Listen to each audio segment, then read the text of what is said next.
বন্ধুরা, আবার ফিরে এসেছি লক্ষ্মী কুটিরের রান্নাঘরের পক্ষ থেকে আরেকটা রেসিপি নিয়ে। এটা হলো পটল আর চিংড়ি মাছ দিয়ে আর পোস্ত দিয়ে, এখানে পোস্ত আর কাঁচা লঙ্কা বেটে রেখেছি, এই দিয়ে ভাপা।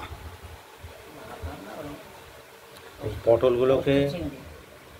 পটলগুলোকে চোকলা ছাড়িয়ে দু আধখানা করে কেটে রেখেছি নুন হলুদ মাখিয়ে। এটা এক ধরনের পটল চিংড়ি হবে পোস্ত দিয়ে। পোস্তটা বাটা হয়ে গেছে আর কড়াইতে তেল দিয়ে তেলটা গরম হলে চিংড়ি মাছগুলোকে আমরা ভেজে নেব।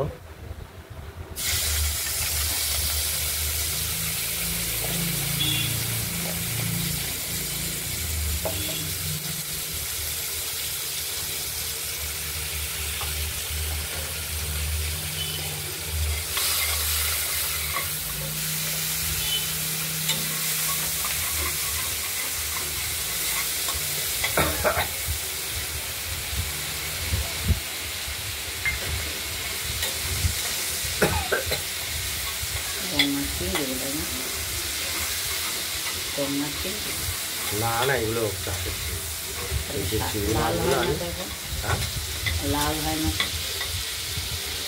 চিংড়ি মাছগুলো আমরা ভেজে নিচ্ছি, দেখতে থাকুন।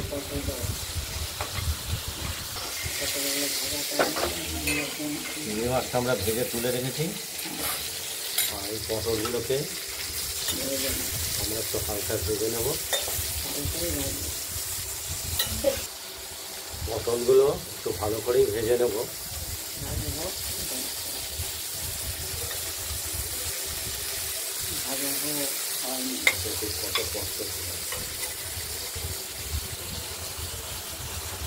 আর এই বেটে রাখা পোস্ত কাঁচা লঙ্কা এটা আমরা তুলে নেব। পটলগুলো ভাজা হয়ে গেছে আর বেটে রাখা পোস্তটা আর চিংড়ি ভাজা আর ভেজে রাখা চিংড়ি এর মধ্যে দিয়ে দিলাম একসঙ্গে।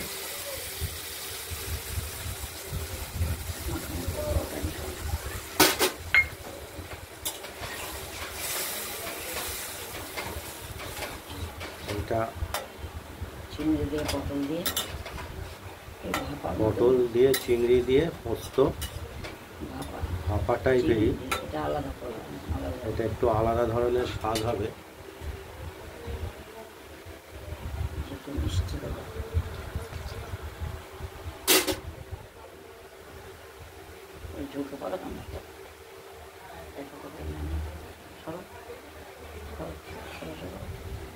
চিনি দিয়ে দিলাম, একটু মিষ্টি স্বাদ মতো ব্যবহার করলাম, ভালো লাগবে। তরকারিটা স্বাদ হবে।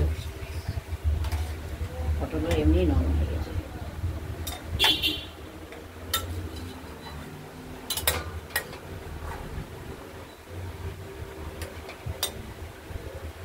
এটাও অপূর্ব স্বাদ। এটাও খেতে পারবো। আর দিয়ে মেখে চিংড়ি করবে, পটল করবে, চিংড়ি দিয়ে পটল দিয়ে পোস্ত বাটা দিয়ে